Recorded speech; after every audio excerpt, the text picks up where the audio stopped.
Huh. Kind of an at-home sort of place, isn't it? This place has a connection to the murder in the park. I'm sure of it. The police guy out front wasn't so sure. Beyond it being where the victim lived, looks like the police team's gone home for the day. There might be some clues lying around. Let's get cracking, Apollo!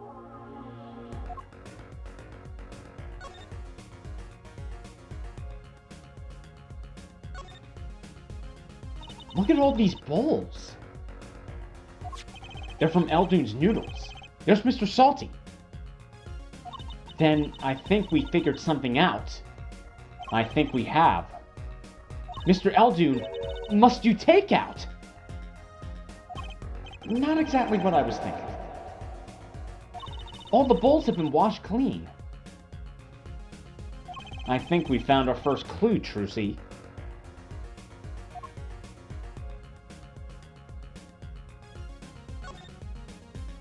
There's a single pair of sandals here. Wait, but why would there be sandals here? Unless they belong to one of the patients. Or maybe it's a visitor that's come to see Dr. Meratkis. You'd think they'd use his house entrance instead of the clinic entrance in that case. And if this patient or visitor isn't still here, why would they leave without their shoes? Better take a closer look at these, just in case.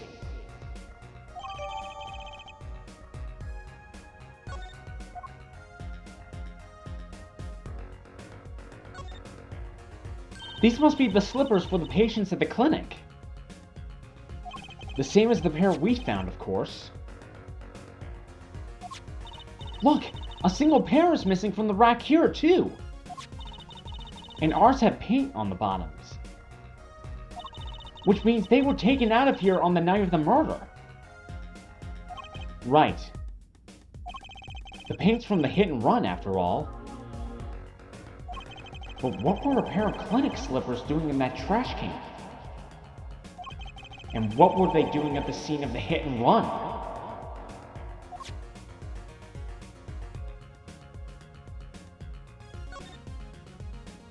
Look! The door says doctor's office. I think this is the victim's private office. It's not locked. Too bad. Why too bad? I like opening locks. It's kind of a hobby of mine. Like those little bike locks. Don't even bother putting them on when I'm around. That's probably not a hobby you want to tell too many people about. Apollo! That sound! It came from behind that door! Someone's in there. Let's check it out, Trucy. A break-in! They left through that window! Wait, Apollo! You're too late to catch them now! That must be her experience as a panty snatcher chaser talking. Well, we should tell the police. Let's check the room out first, Apollo. If we call the police now, we'll lose our chance. You're right. She's better at this than I am. Well, one thing's for certain. This clinic and our murder case are looking pretty related right now.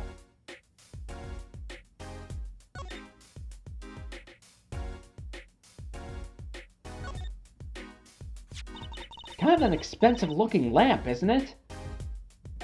Hey, the bulb's broken. Broken? Don't you mean burnt out? No, our cat burglar must have dropped it. But why is it standing up on the floor like that then? Hey, look at the cord. Huh, there's a red splotch on that part of the cord. You think that's blood? It's a little bright for blood, almost pinkish. Something's definitely odd about this lamp, that's for sure.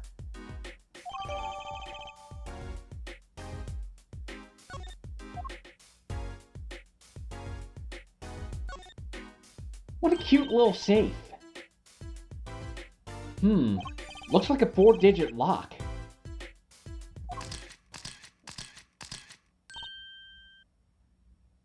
Someone's already entered in 2 numbers, Apollo. 7, 9? Wait, do you think that burglar just now was trying to open it? I wonder what's inside this safe. Is there any way we can figure out the last 2 numbers? Well, we know the first 2 are 7 and 9. Maybe there's something in the court record.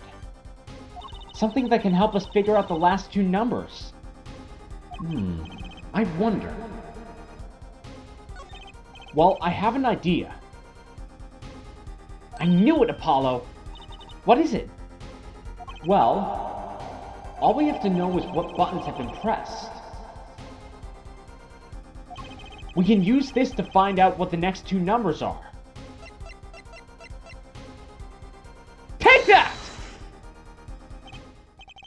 When you press the buttons, you have to touch them. With your finger, right? It would leave a print! When you open the safe, you don't press any other buttons but the right ones, right? So if we can find the buttons with the fingerprints, we'll have the safe code.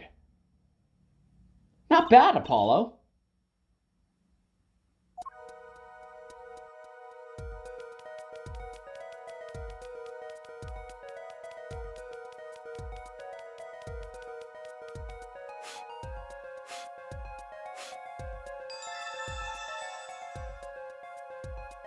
Look! You can see the oily finger residues clearly. Look at 7 and 9. These are glove marks. The burglar must have been wearing gloves. Well, we might not be able to identify the burglar, but we can open the safe. Let's give it a shot.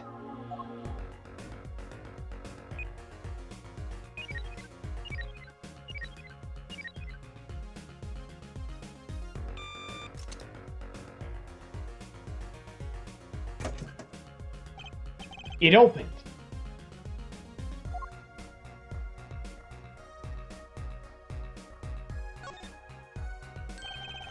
This looks like a bullet hole. You can still see the bullet sticking out of it. Why is it in the middle of the safe? Hey, that bullet came out. The tip is all squished. Not surprising given that it was fired into a metal safe. This bullet's got a story behind it, that's for sure.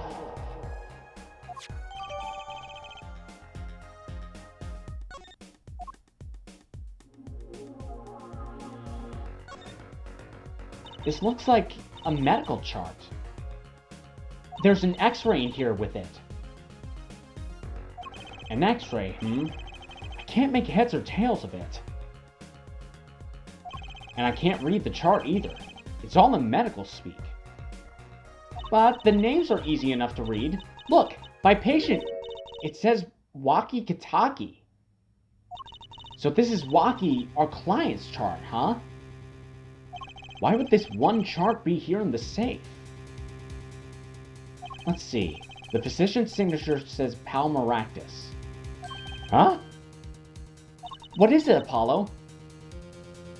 Look here where it says who filed the chart. Let's see. Nurse Alita Tiala. Alita Tialita is Waki's fiancé. That's one Ida too many, Apollo lol. Never mind that. What's her name doing here? How should I know? Though, I guess it means she's on staff at this clinic. Odd that she neglected to mention this before now. I'm sure she had her reasons. So Alita Tiala worked at the Meratkis clinic. And she had access to Waki Kataki's medical chart. You got the I and Y wrong, Apollo. I'd be very interested to find out what this chart says. Who could help us decipher this?